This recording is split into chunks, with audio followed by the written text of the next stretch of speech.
ప్రభుత్వం చెప్పిన విధంగా ఉచిత ఇసుక విధానాన్ని వెంటనే అందుబాటులోకి తీసుకురావాలని నెల్లూరు నగర భవన నిర్మాణ కార్మిక సంఘం ఆధ్వర్యంలో మంగళవారం గాంధీ బొమ్మ నుంచి కలెక్టరేట్ వరకు ర్యాలీ ధర్నా నిర్వహించారు.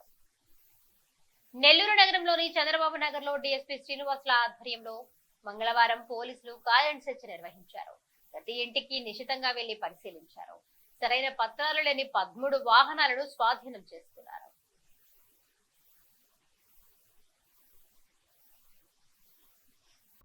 ఈ సందర్భంగా భవన నిర్మాణ కార్మిక సంఘం నెల్లూరు జిల్లా కమిటీ నాయకులు మాట్లాడుతూ, ఎన్నికలకు ముందు కూటమి ప్రభుత్వం ఉచితంగా ఇసుకను అందజేస్తామని హామీ ఇచ్చిందన్నారు. ప్రభుత్వం ఏర్పడి 3 నెలలు పూర్తయినా పూర్తి స్థాయిలో ఇసుక అందుబాటులోకి రాలేదని తెలిపారు. దీనివల్ల భవన కార్మికులు నష్టపోతున్నారని అన్నారు. ప్రభుత్వం వెంటనే స్పందించి ఉచితంగా ఇసుక పంపిణీ విధానం అమలు జరిగేలా చూడాలని విజ్ఞప్తి చేశారు.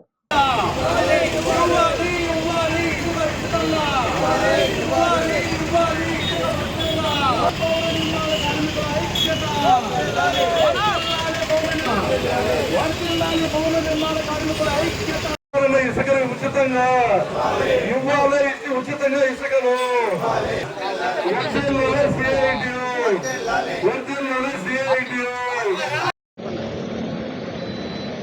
ఈరోజు రాష్ట్ర వ్యాప్తంగా భవన నిర్మాణ కార్మికులు ఇసుక లేక చాలా ఇబ్బందులు ఎదుర్కొంటున్నారు. అయితే ప్రభుత్వం అధికారంలోకి వచ్చిన తర్వాత మేము ఉచితంగా ఇసుకిస్తామని చెప్పి ప్రజలకు హామీ ఇచ్చారు, భవన నిర్మాణ కార్మికులకు హామీ ఇచ్చారు. అయితే గత ప్రభుత్వం డబ్బులు వసూలు చేసింది, మా ప్రభుత్వం వచ్చాక ఫ్రీగా ఇస్తామని చెప్పి చెప్పడం కూడా జరిగింది. అదే సందర్భంలో లాస్ట్ టైం ఎలక్షన్ ఒక ప్రచారంలో లోకేష్ బాబు నెల్లూరుకు వచ్చినప్పుడు కూడా మేము అర్జీ ఇచ్చాము, మా ప్రభుత్వం వస్తే మేము ఉచితంగా ఇసుకిస్తామని చెప్పి చెప్పడం జరిగింది.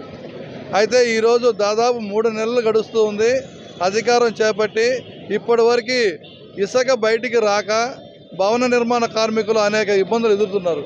ఈరోజు భవన నిర్మాణ కార్మికులు ఒక బిల్డింగ్ పూర్తి కావాలంటే 40 మంది వర్కర్లు ఉంటే కానీ ఆ బిల్డింగ్ పూర్తి కాదు. ఇసుక లేక ఈ 40 మంది వర్కర్లు ఆగిపోవడం జరిగింది. అందుకని ఇసుకనిచ్చి, అందులో ఇది ఆషాఢ మాసం, మంచి శ్రావణ మాసంలో చాలా పనులు శంకుస్థాపనలు జరుగుతాయి.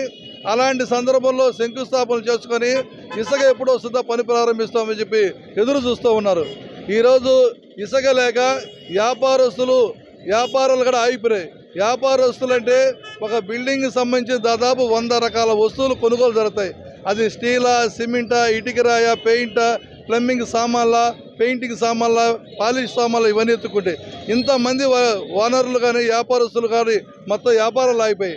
అలాగే ట్రాక్టర్లు, టిప్పర్లు అన్నీ కూడా బళ్ళు కొనిపెట్టుకొని అందరూ కూడా 50 లక్షల రూపాయల టిప్పర్లు కొనిపెట్టుకొని బాడిగలు లేక వాళ్ళు కూడా ఈరోజు ఇబ్బందులు ఎదుర్కొంటారు. అందుకని భవన నిర్మాణ కార్మిక సంఘానికి సంబంధించి వీళ్ళందరికీ కూడా ఇబ్బందులు ఎదుర్కొంటారు. కాబట్టి ఈరోజు మీ గవర్నమెంట్ అధికారంలోకి వచ్చిన తర్వాత ఉచితంగా ఇస్తానన్న టీడీపీ ప్రభుత్వం ఈరోజు ఇసుక ఇవ్వమని అడుగుతున్నాము, ఇసుక అందుబాటులో తెమ్మని అడుగుతున్నాము, ఉచిత ఇసుకను ఇవ్వమని చెప్పేసి ఈరోజు భవన నిర్మాణ కార్మిక సంఘం తరఫున నెల్లూరు సిటీ కమిటీ ఆధ్వర్యంలో ఈరోజు ర్యాలీ నిర్వహించడం జరుగుతూ ఉంది. ఈ యొక్క కార్యక్రమాన్ని విజయవంతం చేయాలని చెప్పేసి అందరిని కూడా కోరుకుంటూ భవన నిర్మాణ కార్మికులు అందరూ కూడా ఈరోజు కలెక్టర్